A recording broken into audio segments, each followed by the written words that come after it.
cow. Without further ado, by the way, Farzetta will join us at 4:30. We'll talk some ball with him first week of camp. Without further ado, the hardest working man in Philly when it comes to covering your Philadelphia Eagles, the man who's still on Broad Street right now with a microphone in his hand, and he is on the victory parade still, my boy from Birds 365, Big Z, Zander Krause. How you doing? What up, Big Silz? This is a funny one I'm coming into today, my friend. Woo, baby, man. We got it. I'm feeling for Leon. You know, at first I was going to goof on him, and then I said, you know, this really all started when he sent the $1.99 to Joy. Well, Leon, I get a kick out of Leon. He's a funny guy, but there's a couple things we must correct, okay? Okay. So the first thing being is it would be the common thinking to you get a nice sports car and you think it attracts some honeys. But really, you just get a bunch of dudes lined up that want to talk to you about the car. The girls don't give a fuck about the car. I promise you. So if you want to get a beautiful woman, your car actually has nothing to do with it. All right, unless you just want to talk to dudes all day in the parking lots. All right, that has nothing to do with it. But if you can be wise and you can be as lucky as me, you get the beautiful woman who folds your socks when they come out of the laundry and prepares you a beautiful meal when you sit down after a day of work. She has to be Italian. I'm lucky enough to have, Big Silz. She has to be Italian. She is 50% Italian. Okay. Not a full Italian paisano. She's got something in there. See, Leon? Last name ends in an O, though. Okay. Yeah. So okay. There you go. Okay, so Xander's telling you guys, when you get the fancy car, it's a dude magnet. It's a dude magnet. I mean, look at the chat. When I first got that thing, I got more DMs about my fucking car than I ever did about the Eagles, dude. I'm telling you, man. I'm telling you, that's not the thing. That's not the thing to get. But, Leon, I do love you, and you are hilarious. Everybody stop picking on my boy Leon, all right? Come on, man. Hey, man. How about that? Okay. Let's do this. Let's start it out here. Offense struggled for another day. Now, is it concerned? Is it not concerned? The defense won the day for the second day. This was the first day of full pads, too, by the way. Yeah. So just a takeaway. Now, look, you'll know more on what they were working on with John right after the program here. So John will tell you a little bit more of what was going on because he has eyeballs on it. But you tell me, man, are you starting to get – is there any concern at all? Is it – no, nothing? Okay. No, I don't – I mean, I don't think so. I think the things are something to watch, obviously. But, I think most offenses struggle early in camp, especially with the new coordinator. Even if they do a lot of the same – there's still going to be somewhat of there's a new guy leading the room. You know what I mean? Like, even just that alone brings a different element. So, and the other thing is, I think Hurts spoke about this a little bit today. You're trying new things. You're trying to add on and build on top of what you are and what your identity has become in the last 4 years. So there's no concern on that side for me. In fact, I think it's actually somewhat positive that the defense is playing at least as together as they are. I think you still have some questions there with Ringo and Makuba and some of the different positions. But I thought it was positive from a defensive side of the ball. And, I have no concern about the offense. And one thing I've noticed about the offense, and I think this is actually pretty blanket for all of them, players, coaches, everybody I've heard speak, is they all seem to be approaching the season from a sense of confidence. More so than I've felt in the past. And that's with the new coordinator in here this year. Now, hey, maybe a Super Bowl gives you more confidence. I think that probably does. Yeah, probably makes some sense. But I do feel like everybody's comfortable. Like John used a word for Jalen last year. I forget what the exact word he was, but it was almost like he was fidgety a little bit. Like he wasn't fully comfortable early. Remember the 95% new? You could tell he didn't really love Kellen Moore, or at least what was going on early. It doesn't feel like that at all this year. It feels like Jalen knows exactly where they are and where they're trying to get to, and they're all on the same page, and there's going to be a little bit of that learning each other. But overall, I got no concern about it right now. How about this comment? You need a safety. I cannot say I disagree. I cannot say I disagree. And I would maybe even double up. So I this morning I was live, by the way, and I was live during the Vic Fangio interview. So I didn't have a chance to hear it all in real time. And I saw a quote come out about Adoree. Like, he's either going to show us who he is or he's not. And I said, because I didn't hear the full context, I said, boy, it sounds like Vic wants Adoree to be the starter. He's almost not even like thinking about Keely Ringo. And then I went, and everybody in the chat was like, nah, Z, you got to listen to the full answer. So I went back and listened to it, and I'm like, holy shit, he was hard on Adoree. Like, I don't think Vic really believes that Adoree Jackson's going to be the answer if Ringo is not. So you could maybe double up the argument and say, do they need both? Yep. You know, or is it? Well, Ringo's going to Cooper's going to cover one of those. Right. Maybe Cooper is the guy they move back. Maybe they move him back to safety full time if Makuba can't pan out. You know, I said this morning, and I was going at my boy Sig Lord in the chat. I was going at everybody there today. They were saying I was like Big Silz this morning, going at everybody. But I was saying to my boy Sig Lord in the chat, I'm like, Makuba lasted 3 fucking practices. I'm supposed to expect him to last 20 games this year. The guy's 180 pounds soaking wet. And he lasted 3 training camp practices with no pads on before he got a shoulder injury and missed the next 2 practices. And by the way, this is knowing that last year, the only thing Vic really cared about for the young guys early was getting them reps in training camp. Remember, he made Cooper DeJean wait till week 6 because he missed the first couple of weeks of training camp. So these are valuable reps for a rookie player who's supposed to come in here and be your starting safety. I'm not. He wasn't very kind on missed time there too. With no, he was not at all. He was not at all, and that's clearly been that's clearly his approach. He's been one of those coaches. I loved his answer early in camp last week in his press conference when he's like, "What the hell does this winning the Super Bowl have to do with training camp this year?" Yeah. Like we need reps. We need to play. So I don't know. We'll say, but I think safety and corner. I got some questions at both of them, but I'm not ready to. No. I'm not ready to make, a grandiose proclamation about either of them yet. How about this, though? Boy, I'll tell you, man, you're dead on. Because I listen, this is what I do. I get some I'll text my guy, and I'll text a couple guys over there on the coaching staff, Bobby King and Clint. Everyone knows that I know those guys. And so I'll talk to them. And you know what, man? There is no question that, everybody's feeling pretty cool about everything over there. But, dude, there is no doubt right now that they've got question marks at that corner spot and they've got question marks at that safety spot. And when you hear Vic Fangio talking, here's what my takeaway was, Zander. I listened to the press conference, and I had to go back and listen 3 times because he goes, he had a good day yesterday. And, he's talking to Adoree. And then he goes, listen, he had to show himself again. What was it, Tennessee? Then he had to show himself in New York. And they didn't give him the contract. Yeah. Then New York. He was pretty hard on Adoree, dude. Listen how he said it, too. He goes, then he went to New York and, that old thing. And now he's got to show who he is. And so then they went on. And then someone followed up, which was a great question. So you're saying he's got to show you more? He goes, no. He's got to show us what he's got. If not now, like when? He's not sold on him either. Yeah. I agree. I got the same vibe. I mean, I went back and listened to the interview. It was clear, very clear that he was, Yale. I think that's a good takeaway that Yale has here. He challenged him, a challenge of like a tough love type of challenge. Like, yo, dude, you've now been blown out of the last 2 places you were and didn't get your contract picked up. Is that going to be your fate here, or are you going to rise up and be different and do different and, all sorts of different things there? So, so we'll see what ends up happening with it. Christopher, we'll get to that in a little. You'll read all of your super chats here. Hey, Christopher, we'll get to that in a little. Hey, we'll get to all of this here. So, all right, you think there's a role for my boy Big Mac?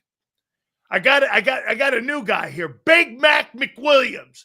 You think I'll tell you what, he's looking good in camp so far, man. They're trying to carve a rollout. Vic says he likes the player too. Yeah, and they're using him all over the place. I like some of his responses today in the press conference.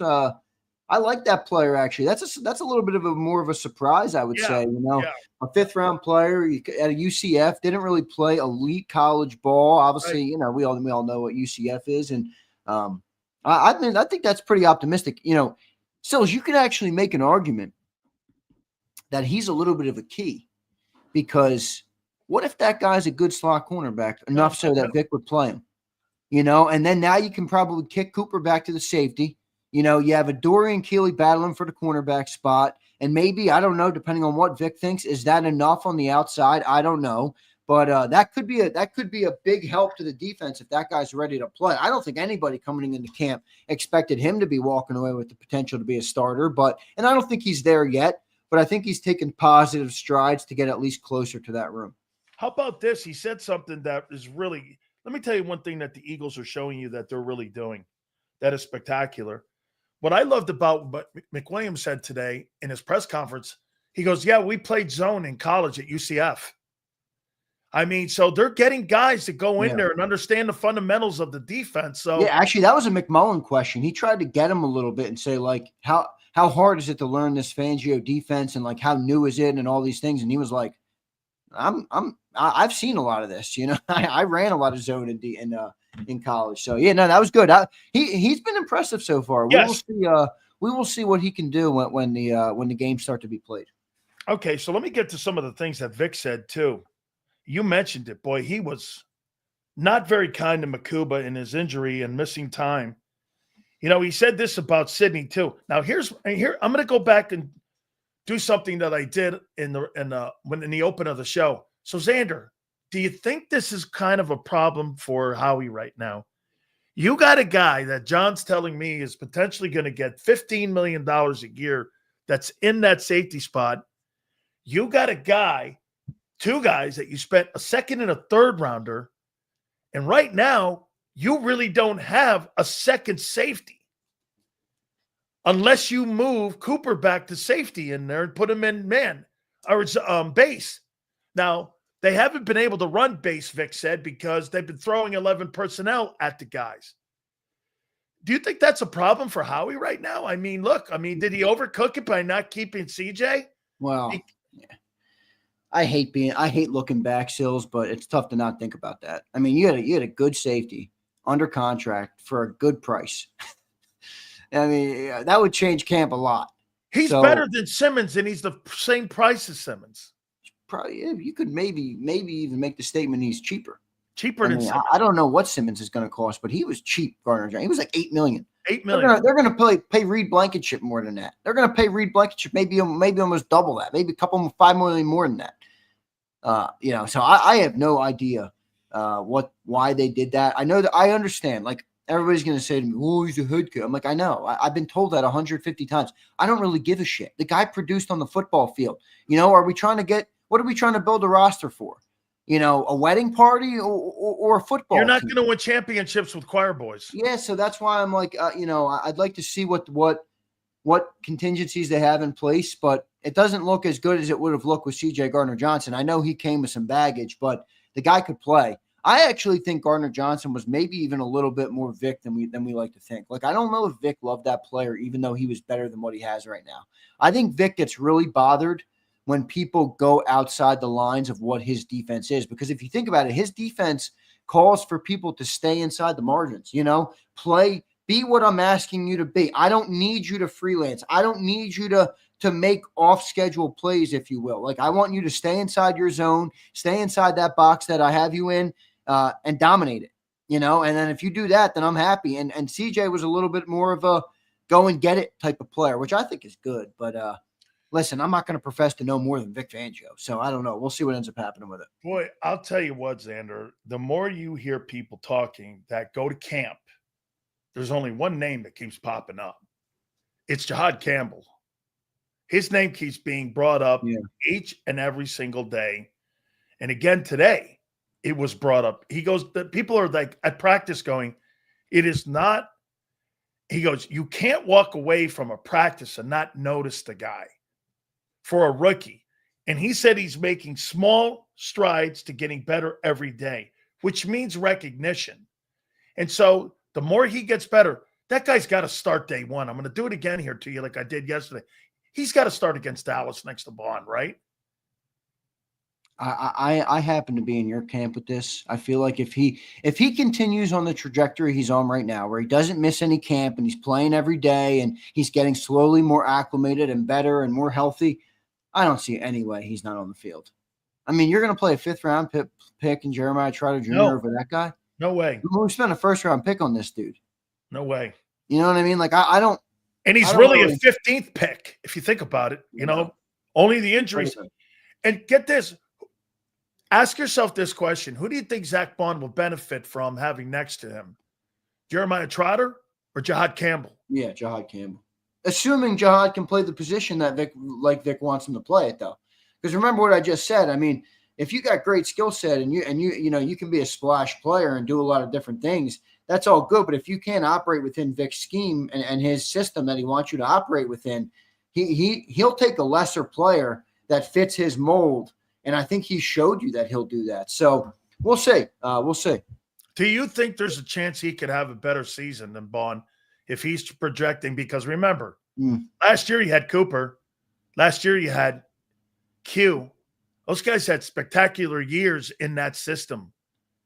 I mean, don't you think there's going to be a lot of attention on Bond, that benefits the younger player, not having that attention on him, where he can actually have a ton of production? And look who he's playing behind. Yeah, but to some extent, it's like, even if you know the linebacker is coming, like what are you going to do to take him out of the game? I mean, everybody knows Fred Warner's coming every week. Yeah, but Fred Warner's only as good as the players in front of him. Well, do the Eagles have good enough players? You've got Jalen Carter, and you've got a big horse over there in Davis too. Those two dudes, man. I mean, those linebackers, I mean, think about what you could have out there. You could have, if it works out this way, because here, how about this? Vic said this too. I'm good with Nolan Smith and Jalen Hunt, but the guys behind him, here's the words. There's going to be a battle for jobs. Those were Vic Fangio's words. Yeah. I mean, he thinks there's guys there battling for jobs. I like that. He's like an old school coach in that sense, Silz, where he wants everybody to go into it where nothing is given, everything is earned. You got to prove it every single day, and everybody else is coming for your job if they're not already the starter. I like that approach because that's kind of that old school coaching mentality. You know what I mean? A lot of the new age stuff is like, you treat the stars like they're, paper mache. You can't talk about them. You can't question it. You know what I mean? Like they get to do whatever they want. I like the opposite of that. I like the old school, harder style coaching, and Vic certainly has that. What'd you make of Ty Robinson? Decent comments, but a mixed reviews in camp. I think it's going to take him a little longer than I thought. What'd you make? I'm not sure you heard me talking about him, but when I heard him talking, eye-opening experience. Mauro Joma telling me it's a man's game. I've got to learn how to be more violent with my hands. I've got to learn how to be, again, when Jordan Mailata and Lane grab onto you, I've got to learn how to disengage. Well, it sounds to me like he hasn't been very well coached. Mm-hmm. Because to me, I mean, I love the fact that Vic said he's an effort guy, but hear me out on this. Those things right there, I don't hear Jahad Campbell talking like that. Well, there is 100%, and I think what you're alluding to is a difference in preparation at the college level. You know what I mean? And look, Jalen Hurts talked about that today, by the way. They asked him about what he appreciates most about Howie. And he said, I appreciate the conversations we've had and kind of pushing him to the SEC. Yeah. And I thought that was interesting to hear Jalen Hurts talk about that. But I don't think he's just saying that from a biased perspective of he played in the SEC, which, by the way, Oklahoma, when he went there, was not in the SEC. When he transferred there, was in the Big 12. But he noticed the talent difference. He knows, and the coaching. I think even more importantly, the coaching. That's right. You go there to be prepared to go and play professional football. That's right. Even if you're better than the guy opposite you. And I don't know if it's Ty Robinson's fault, but Ty might have been in a situation where I was bigger, faster, and stronger than the majority of players I lined up against, and I never was forced to have to learn how to get off blocks. I never had to do it, and nobody ever coached me on how to do it. You know? Right. So I don't know if it's all Ty's fault, but I do agree with you that you can clearly see the difference in players that come from extremely high caliber schools as compared to where Ty came from, Nebraska, where for the first time ever, he's like, what the fuck? I can't get off Landon or Jordan Mailata. It's like, yo, dude, welcome to the NFL. These are no longer college guys. 90% of them won't make it to professional. Let me give you the best example I can give you to this where Ty Robinson is. So how much coaching and how kind of coaching do you think Josh Allen got when he was at Wyoming versus the coaching that he got when he went to the Bills? You think he learned? Do you think that learning curve was night and day when he went from Wyoming coaching, who had one winning season there? That's not really a big program, not really a high-paid assistant. Zander, you're Alabama Crimson Tide. Your D-line coach makes $2.5 million a year there.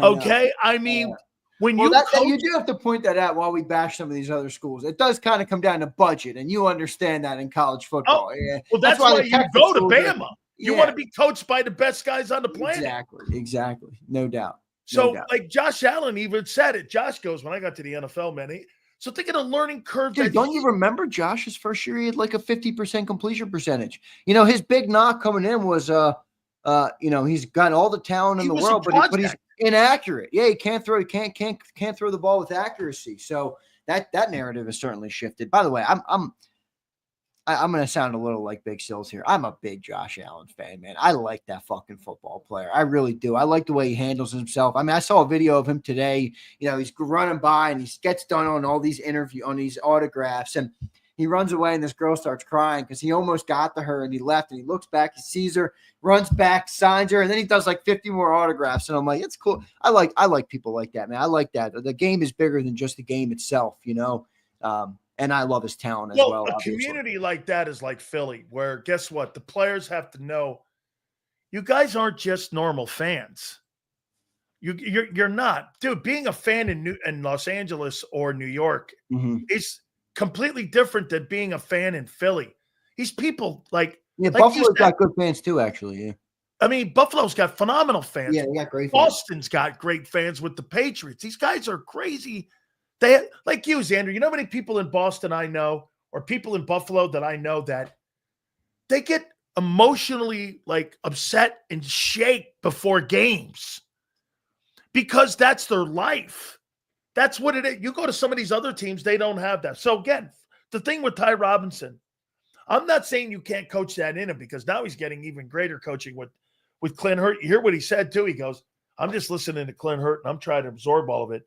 Man, my pure takeaway was he's just not prepared yet. He's just not ready. I mean, do you think he'll be an impact? Now, Vic did say this.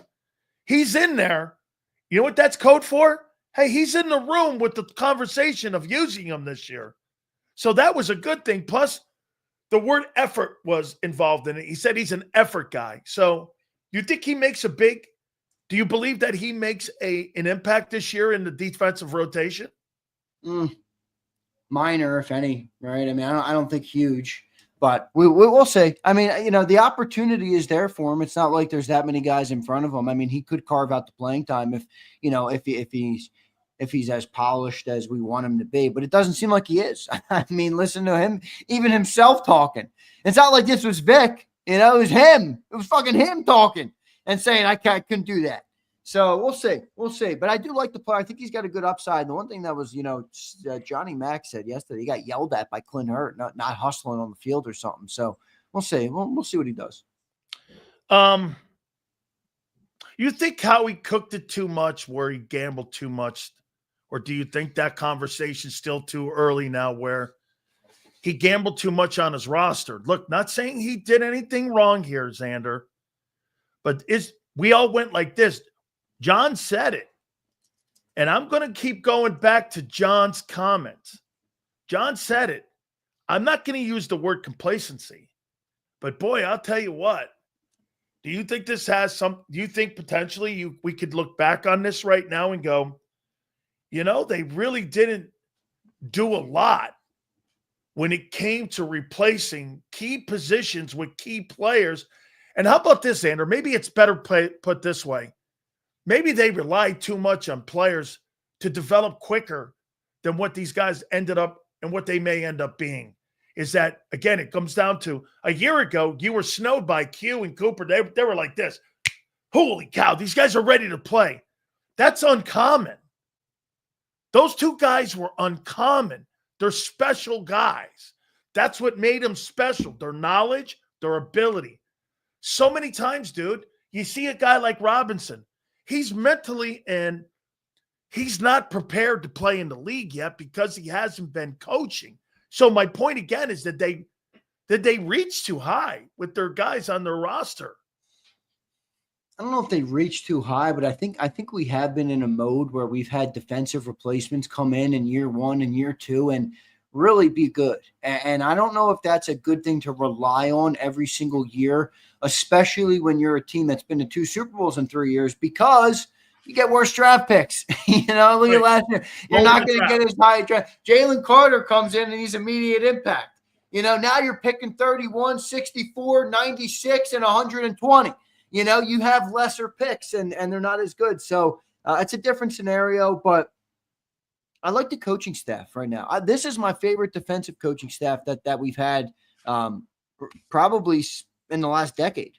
You got Vic, you got Clint Hurt, you got Christian Parker, who's been good. You got Bobby King, the linebackers coach. You got Jeremiah Washburn, who showed a lot of good signs, developed Jalix Hunt, developed Nolan Smith. I mean, he's shown a lot. So I love the defensive coaching staff, but look, this is one of the big storylines, Silz, of the year, is did they go too young?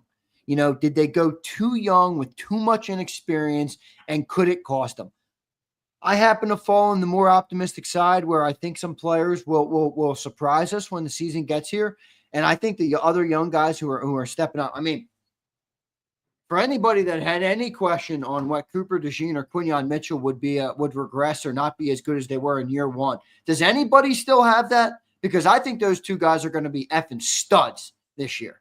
I think the same about Zach Bond. I feel like Jalen Carter is going to be better. I think Jordan Davis, even if you're right and he still has to go a lot further than I think he's gone, I think he's going to be better than he was last year. Moro Ajomo, I'm not sure if he'll be as good as Milton, but I think he'll be better. Or at least competent.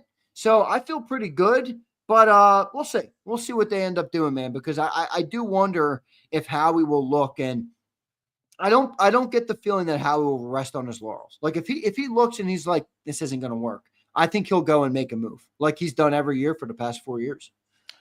CJ or Slay or Josh and Milton, which two do you think are going to be more by the end of camp, more that you're going to be like, they should have done something to try to keep these guys. For me, Zander, right? Josh and Milt, I'm okay with moving on from them. The CJ and Slay stuff. Well, see, it's starting to look more like that, though. Like a month ago, I think you were saying, me too. Yes, Josh and Milton. Yes. Now I think collectively, most of us feel a little bit better about the defensive line. And you look at that. So the context I'd add here is, I'm not sure about Slay. Like I love Slay, and I'm not one of the people that hated him on his way out the door. I know he was a little goofy. He said some things sometimes that were probably not the right things to say, but that was him. He was a great football player for us. We had a lot of success with him back there, but he was damn 35 years old. Like at some point, you got to move on from a cornerback that's on the other side of his prime and missed 40% of your snaps last year. So I had a much lesser issue with that than with Gardner Johnson, who 28 years old, making good, a team-friendly money, and was a playmaking competent safety for you. You opened up another hole, and you presumably have decided to replace it with the second-round rookie who, back to your point, are we relying too much on youngsters? So that would be the one I have a bigger issue with. Milton, I don't have an issue with. We were never paying him $28 million. I don't give a shit what you think of the player. We got too many young guys on defense. He was never getting $28 million. Josh Sweat could probably make a case for keeping him around, but at $18 million, I didn't think that was crazy money for that player. But I'm cool with what they decided to do there. Give Jalix the bigger role, kind of bring in more guys, and go about it that way. I don't have an issue with that. I think Gardner Johnson is the one that is the hardest to understand. Just didn't, is it really because the dude, is a little bit of a fuck? Yeah, as a dick, as a hothead. Yeah. Like, really? Is that where we're at? I want a guy that can play football. Like, I really don't care. But I don't know the inner workings. So I can't say, maybe Jalen Hurts was like, this guy's a little bit of a cancer. He's not the mentality we want in this locker. I don't know. I don't know the back end. But I do know he was a good player. And now you got a whole lot of safety that were, young and good and cheap. And now you got a hole that you're trying to replace with cheap and young, and you don't know if they're good yet. That's a big variable. I think coaches like people challenging players. I don't think coaches like players challenging coaches. And I think that's what it became, was that he challenged Christian Parker too much.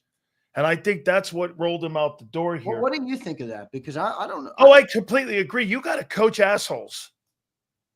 You got to coach them. That's what. But don't you think it comes with the nature of the territory of coaching professional football that you're gonna get? You're not coaching kids. Michael Irvin is the biggest asshole you'll ever have on another team, but on your team, he's an asshole. But he's an asshole you want because he's a competitive guy. I don't know. I mean, if your last point is true, that coaches don't like to be told by the players, then I would push back on some of those coaches and say, you're coaching professional grown men. You're not coaching college players. If you think that would be like us having a discussion, Silz, and not being able to see that there's different perspectives, even if one of us felt like we were right. It's like, no, you're two grown men and you have different thoughts and different ways of going about it or thinking about things. Everybody's going to want to be heard. I mean, this is a professional environment. While I know the coaches are technically the authority, it's a little bit different setup of a college, of a college environment where you're students.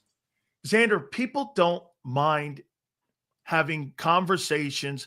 And folks, me and Zander have had heated conversations going back and forth, but there's always one thing in there. It's coming from a place of love. And at the end of the day, you trust one another.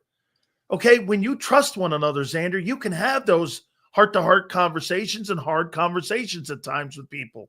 When you don't have respect, and I think that's where it fell with Gardner Johnson, that they felt that Gardner Johnson didn't respect the coaching and the coach's words and what they were trying to inflict as a unit. Yeah, that could be possible. He thought it was all about him. He thought it was all about him. Yeah, I think that's probably fair. I mean, look, Big Easy brings up the common point. And Big Easy, I don't know if you're new to the channel or what, but we've talked about this extensively where, obviously the guy is a little bit of a head case, CJ, but he says, Zander, this is his 5th spot in 5 years. There's obviously a locker room problem with CJ. And while I do agree, Big Easy, I mean, I did watch with my own 2 eyeballs the Eagles dominate with a defense last year that he was a part of and win the Super Bowl. So locker room problems can be overcome. They had the number 1 defense in football last year and won the Super Bowl. I mean, was the problem that big, my friend? I don't know. I hear what you're saying because you're right. 5 teams, 5 years. What the hell? Yeah, but let me ask you this. What's more important to you? Trouble in the locker room or a guy that helped you get to 2 Super Bowls in his 2 years he was here with 12 turnovers and he helped win 2 NFC titles in a Super Bowl? Are you going to be okay with a little bit of an asshole in your locker room versus a guy who was productive on your field? Comes back to the Jimmy Johnson scale of production. How much are you willing to take, Zander, of being an asshole? You're telling me the Eagles are telling me that I don't want to take the guy being an asshole, and yet the guy gave you all that stuff and helped be part of a unit that was the most successful unit in the history of the Philadelphia Eagles? That's a big miss, and I think it's a big swing and miss with that. Yeah. No, you're right. And Big Easy's right. The front office is clearly they got a way, and if you step outside that line, that's not going to be good. The Eagles definitely have that, whether you like it or you don't like it. It wouldn't work for a guy like me. I've never been the kind of guy to play inside the rule book, man, and inside the lines. That's not me. Well, listen to what Jimmy Johnson says about me every time he comes on this show. You were a handful. Yeah. And boy, I'll tell you, I was. You think I'm bad now? But is there a breaking point on that, Silz? Like you're somebody who, has candidly spoke about not ultimately getting to the potential that you felt like was your God-given talent.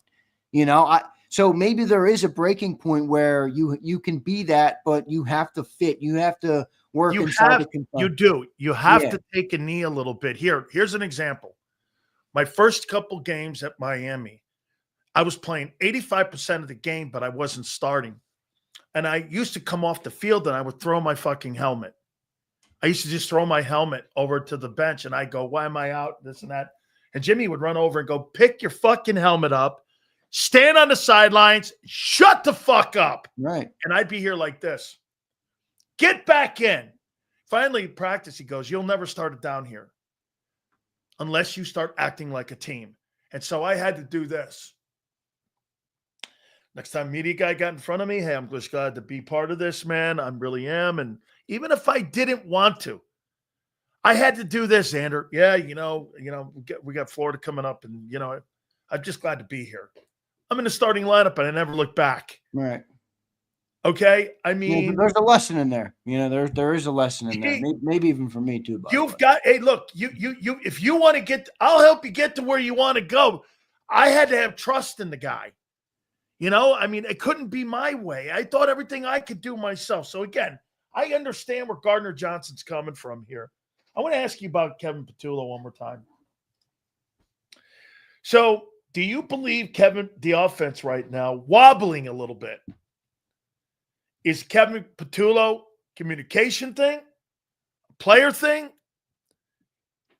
Why would that kind of talent have troubles in the red zone, have troubles with connecting on wide receivers down the field, in motion? I mean, they've been off all year. I mean, okay. Jalen Hurts has been kicking his feet.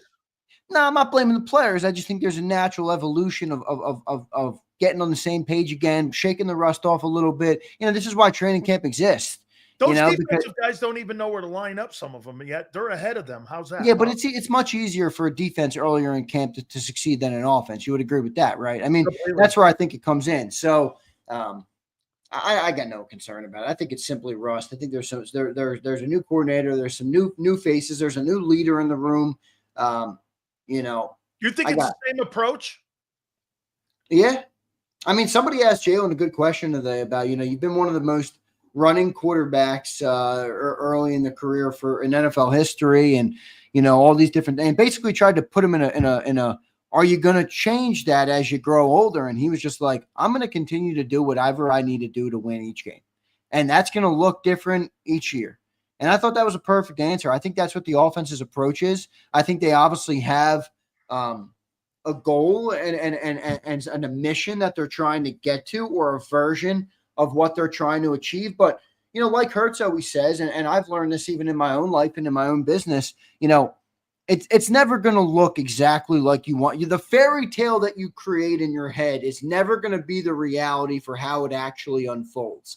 It's the pursuit of that where you get better and improve and get closer to that. That's why Jalen always says it's about the process. It's not about the end goal. And I think that's kind of the mentality that they're taking on offense. I do think, I said this morning, even if they want to do the same thing they did last year, I don't think they want to be bottom 5 in passing. Like Nick used to say, you don't want to be bottom 5 in anything, right? I mean, you do want to improve a little bit on that. So I think they'll probably implement some things to try and improve that number a little bit. But overall, I got very little concern right now on the offense where they are in camp. How about this? We use the phrase watch list. There's a lot of college football watch lists coming out now. So I'm gonna apply that to the Eagles here. Would this be fair? Maybe you can add a fifth one. I got 4 on my watch list for the Eagles during camp: corner, safety, offensive passing attack, and rotation players. Who are these? Who are going to be the rotation players? The passing game, how are they going to evolve it? The safety position and the cornerback position. Would you not agree? I mean, listen, you got 4 things that you're talking about. Folks, I want to put it in perspective. If I did this with the Jets, I'd have 54 things that I'd have on that list. Yeah, right. Hey, holy moly. Yeah, you know what I'm saying? There'd be 54 things on that list that we'd be talking about. So you got 4 things going into the Cowboy game in 36 days. Okay? Who are going to be these secondary guys? How much of the passing game is Kevin Patullo really? I think that's the least one I care about of the 4 you named. Just because, I was listening to a clip. But you just said you want to see the passing game evolve. Well, I didn't say I wanted to see it. I think the expectation would be that they probably have an internal desire to not be bottom 5 in anything. So I think that will come with the territory of what they're working on and things they're trying to do in training camp. But the reason I say I'm not as worried about that one is because I do believe that they are a versatile and talented enough offense to beat teams so many different ways. And they proved that last year. A year ago today, most people across not just Philly, but all NFL circles had the mindset of you can't win a Super Bowl by just running the football. That's why so many people had such a hard time accepting that that's what the Eagles were doing last year. I mean, all the way up until the Super Bowl, people were saying that. You can't just run your way to a Super Bowl. How many times did we hear that last year? Now I think that thought process has changed, and you take that, you add in what they can be. I was listening to a clip of Steve Spagnuolo today, okay? And this was an interview he had a little bit earlier in the summertime. I want to say it was a couple months, 2-3 months after the Super Bowl. So probably, I don't know, April, May time. And he spoke about how potent the Eagles offense was. And Jalen Hurts, he said, I couldn't watch that tape for 17 or 18 days it was until I watched it, because it made me sick to my stomach, because I had a plan, and every time I got my way, Jalen was right there with the dagger and the big throw that he needed to make. And I don't say that to say, oh, Sileo's way wrong about the passing game. I mean, it was ranked at the bottom, but I say that to show this offense can be really versatile. Last year, they didn't have to be versatile in every single week. If they have to be more versatile this year in more games, I believe they're capable and competent enough to do it. So I'm not that worried about it. See, that's my contention. I think they can do it, but I don't think they can show it, and they haven't shown it this past season. But why show it if you don't have to, right? Oh, I mean, what, you know? Okay, but my point is, I don't think you can do that every week. Last year, you said, so do you believe you're going to have this is all on the contingency with that same notion of a year ago, if you have the number 1 defense and the number 2 rushing attack? Do you believe you're going to have those same numbers this year? The number 1 rushing, the number 1 defense, and the number 2 rushing attack? Yeah, I mean, and it's going to look different. It's a new NFL season. You know what I mean? Like, there's going to be different variables this year. And my point with what I just said was that I do believe, regardless of how those variables change, I believe the offense is talented enough and in a stable enough place to be able to do what they have to do. It's like clay. It's malleable. You know, they might have to do more this week, and then the next week it's different. Like, it's going to be different each week. And I'm much more confident in that than Nakuba being a star. I'm not saying you're wrong here, but let me throw just this convo into it. So you're telling me that here's what you're saying to me. They didn't have to a year ago because the running attack was so potent that, you know, teams couldn't stop it and all. So their contention was, well, we're not going to be a balanced offense because we don't have to be. Is that what you're telling me? Well, isn't that what they proved to you last year? You know what I'm saying. Okay, so they didn't have to be balanced week to week. Well, they didn't. And the only time they had to be balanced was when Spags went up against them, and he talked about how Jalen gave him nightmares. So what they did, okay, so what? Yeah, well, Jalen gave him nightmares in that game in the Super Bowl, absolutely. But they didn't give people nightmares as a balanced football team last year at all. They gave them nightmares. They gave them nightmares running the ball. Yeah, but nobody was able to stop it until they got. Yeah. So okay, I mean, why? Again, if it's not broke, why fix it? But because just to prove numbers, like I'm a little confused at where you're going with it. You know, but that's not how they built that football. They didn't, dude. They fell into this. I know, but they built the football team to win, and they won. Like I think they've changed their perspective on. I signed 2 receivers to $60 million, and I want to throw. Like, so I think they want to win. I don't think they regret it at all. They won. They got a Super Bowl on the mantle. You know, every person was a part of that. Devontae Smith had a big catch in the Super Bowl. I mean, as you point out, A.J. Brown was tremendous in the running game as a receiver. Like, every piece of the pie still added up, you know? And that's where I think I have a much more of a sigh of relief coming into this year on the offensive side, because when they did need a step outside of what they did, they did it very effectively, to the tune of annihilating the best dynasty that the NFL has seen in a while. And if they have to do it more this year, I'm under the impression that they'll do it more this year. If they don't, you might see another 2,000-yard season from Saquon. Okay, here's the scale though of when you're saying that they can do it. They had 65 net yards passing in the Rams game, and then he had a great game in the Super Bowl, and it didn't matter in either game what the passing game was really. Except for the Super Bowl, it did matter because they weren't going to win it unless Hurts had a great game in that game. But They didn't do it in this playoffs on a week-to-week basis. That's fair. I think even if you ask Jalen right to his face, what was one of your worst games last year, he would say the Rams game. It was. He didn't play great. The offense didn't play great in that game. And Silz is right. I mean, there's no. The other thing is, like, Jalen didn't play great, but like, he also did make some big plays for us in that game. Man, remember the run?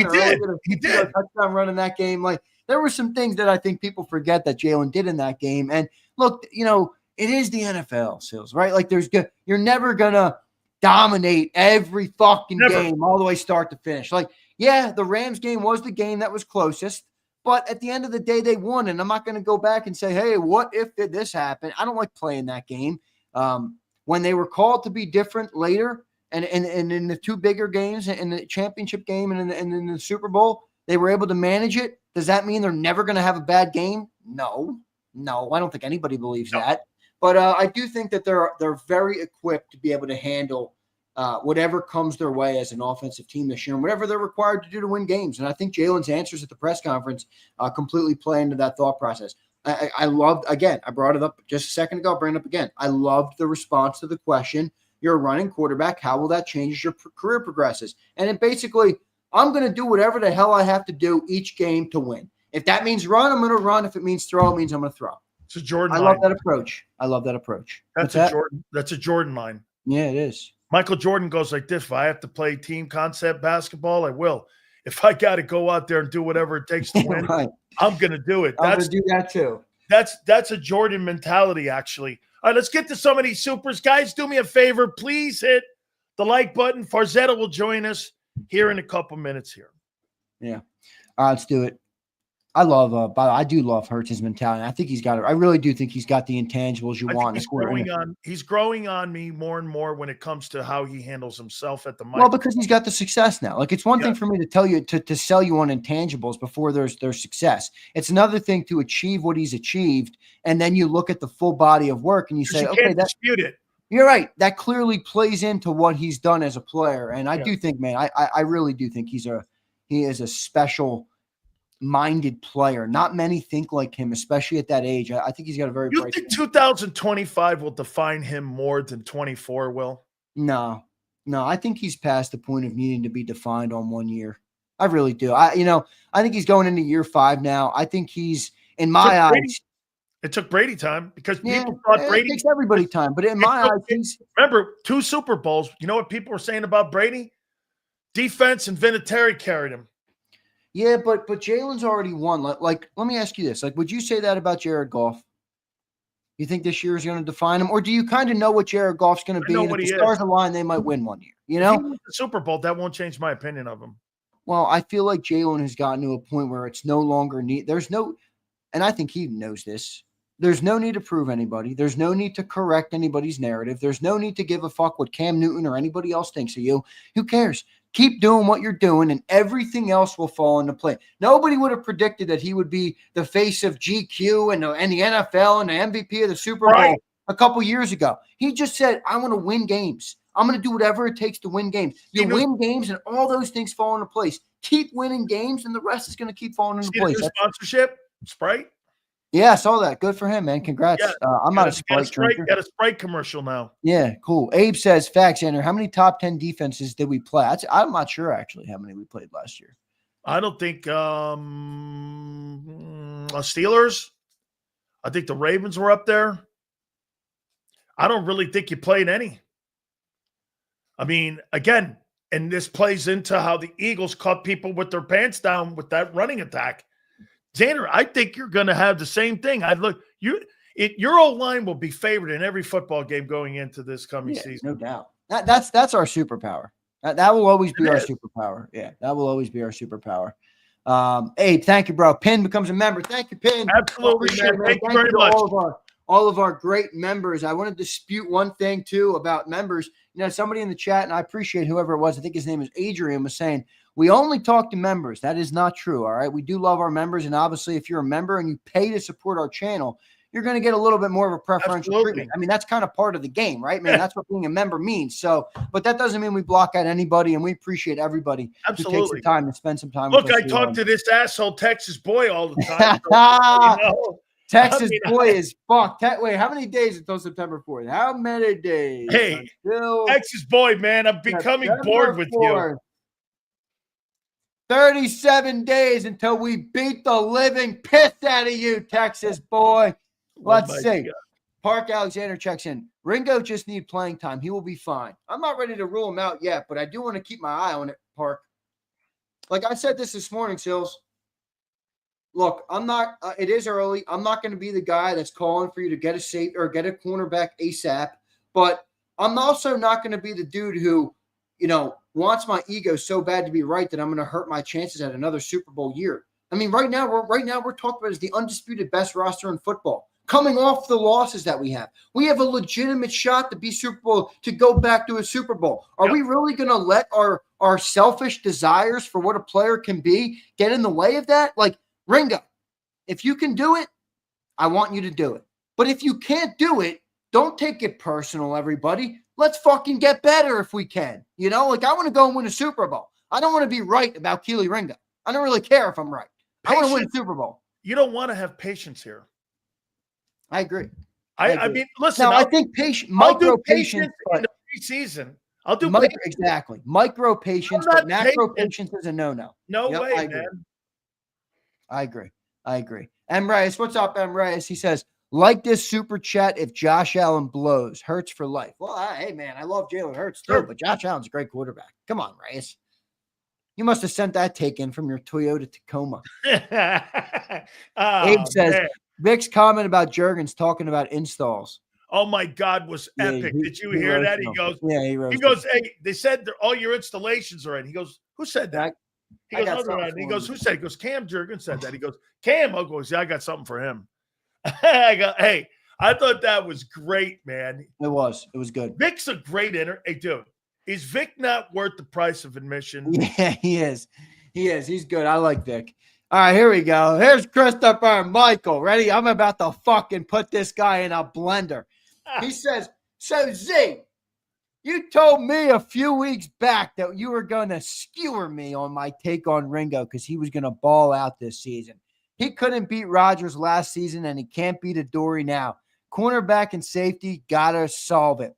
Does this asshole think he's fucking right after 4 days of training camp in July?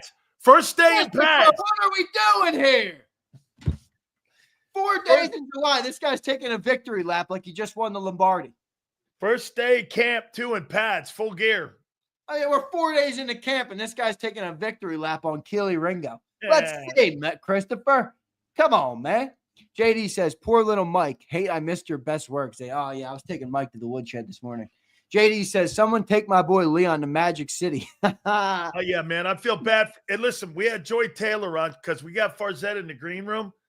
And if you're trying to get a date with Joy Taylor and you're giving $1.99 and you drive a Kia, the chances of you having a date with my girl is not going to happen. She's on the beach with a dude named Giuseppe now in Portugal, dude. Oh, gosh. You guys driving a Fiat. I'm out on that conversation. I could give a shit. Kyle says, so let me get this straight. We're playing Dallas without 2 cornerbacks and their left tackle. It might be an onslaught. Oh, it's going to be. Oh, yeah. Cowboys right now. Don't you mean the Cowboys are so irrelevant, dude? I think my worst take of the offseason could be that they're going to beat out the Commanders in the NFC East. Bro, I don't think they win 6 games. I think Grieve, we missed his super chat earlier. He says, is this the year you finally hold Herbert to a higher standard or still going to glaze him? If not, how many more years? I don't think Herbert had a bad year last year. I know you don't. Jim Harbaugh. Well, dude, you're going from Brandon Staley to Jim Harbaugh. We just got through talking about coaching mattering. Coaching matters here, man. It does. I agree. You've got great coaching now. But until I see him, perform in a playoff. I know you'll hold him to that 1 game. No, 2 games. Okay, 2 games. 4 picks in 1 game. In the other game, he was up by 4 touchdowns over the lowly Jaguars, and they came back and won. Like, in my opinion, if you're the quarterback and you're as great as people say Herbert is, you got to do something to prevent that. Okay. I'm sorry, but I think that's I don't think that's an unfair expectation for him. Okay, so you're going to hold him to 2 games over the 60 he's played. Is that right? No, I'm just saying there's big. I mean, Mike Norris said it last week on your show. There's big game players Yep. and Okay. playoff quarterbacks, and there's Okay. not. You know, and right now, Justin Herbert is an awesome looking prospect and a great quarterback, but he hasn't proven he can do shit when the lights turn on. You know, and the playoffs come. Until he proves me, I'm not going to give him the benefit of the doubt. I just won't. Okay. Again, like I said, I think the organization also has to be held accountable in that conversation. I don't disagree with that. I don't disagree with that. Okay. So, all right, good stuff. I think that's all the super chats. We got Farzy. by the way, show after, right? Yeah, 6 to 8 tonight. We'll have Birds 365 because of the morning practice, so we can't do them in the morning. So we have a nightcap edition of Birds 365. Looking forward to seeing everybody there. I'm sure Johnny Mac will be in curmudgeon mode once again. Absolutely. He was grumpy last night. Hot out there, right? He was grumpy last night, and it was hotter today, which means he might be even more grumpy.